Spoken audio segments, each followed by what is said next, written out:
Oh, no, no, no.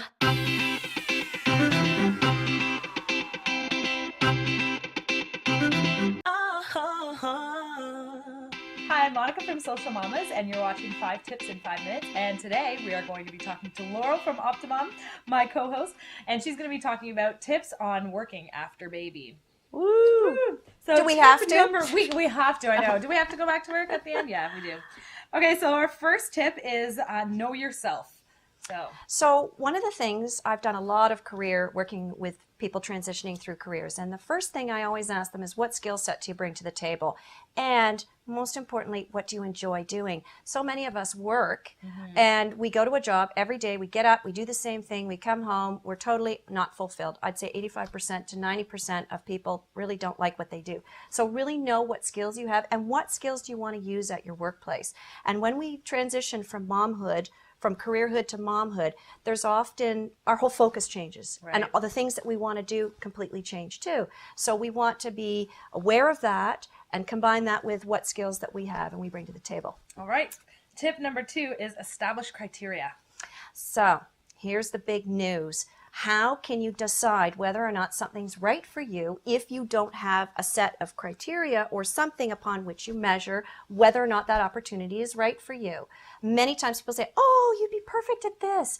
Oh, you'd be great at this. And you get into this or that and you go, oh, I so do not like, it's like going on a blind date. Yeah. Right? You've been there, right? Totally. So it's like going on career blind dates. And so what you want to make sure is that you have very solid, these are the things that I want to use at my job. These are the things I want as flexible work time, or this is how much money I want to make. I want benefits. So some sort of criteria that you can go, okay, check, check, check, check. That's for me. All right. That's a good one. Okay, number 3 is go with your heart. Well, there's this thing that pitter-patters inside of us that keeps us alive, but it also, so many of us are placed in careers because our company and our organization has told us this is what you should do.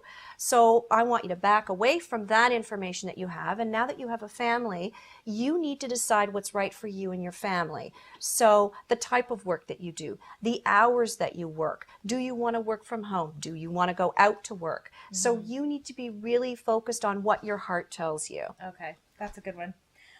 Tip number 4 is ask other moms to see what they've done. Well, heck yeah, there's your resource group right there. So we go to these social mama gatherings and we hear all these stories about all these wonderful things that people are doing. And you often say, hey, they're really happy with what they're doing. How do I get that sense of fulfillment? How do I find out what's right for me? So my thought is go around and ask other moms. And moms love to share information with one another. That's how we find out about great products, great services. And now we're going to look at it for career or job opportunities for us. And our last tip is tip number 5, look for job sharing opportunities. Well, the workforce out there has changed so dramatically. Even when I had my children, and mine are 14 and 10 now, so even then everybody just went automatically back to their former career. Yeah. There's so much now. There are opportunities for self-employment, whether you buy a business or you hook in with a business. There's also opportunities maybe at your workplace. I've often suggested to moms that if they still love what they do and they want to continue that, but they don't want to work full time, approach your employer about doing a job sharing. Find another mom who's in a similar type of position that would be ready to do a job share with that person, and go to your HR person and say, okay, I'd like to try this, and are we open to that? Yeah, teachers actually do that too. A lot of them do job Absolutely, sharing. So I think absolutely. the rest of the employees out there should really kind of follow suit. And a lot of organizations are, because they're being very respectful of the life balance kind of initiative that's going on in our workplace. All right. Well, thank you so much for those You're tips, Laurel. welcome. And that's it for 5 Tips in 5 Minutes. Bye, everybody.